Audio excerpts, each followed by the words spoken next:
Take our lead. Let's help you make your mark. Our goal is your satisfaction. Let us show you the way. When bent, an adequately dry jerky does not break in half but should crack instead.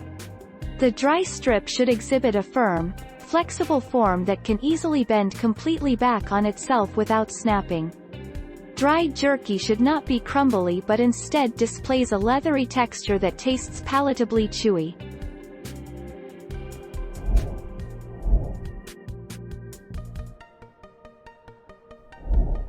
Make your mark. Take our lead. After the pieces come out of the dehydrator and have a chance to equilibrate, the moisture from the center will move out to the surface, and if there is enough moisture it can mold. Or if you store it where it continues to air dry, it will get hard like you described or crumbly if cut across the grain.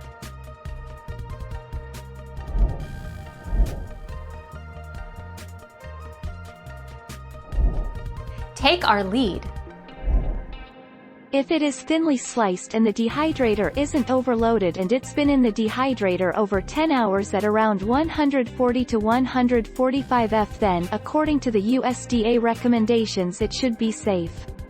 If it was interrupted before that, or if it is thick pieces, or if the temperature is significantly lower, it may not be safe.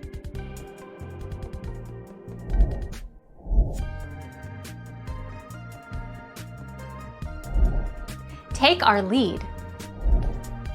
When it comes to jerky, the leaner the cut of meat, the better, as too much fat can result in greasy jerky that spoils quickly. Leaner cuts with good beefy flavor like brisket flat are ideal, recommends Bomer. Thank you for watching. Please subscribe and hit the bell notification.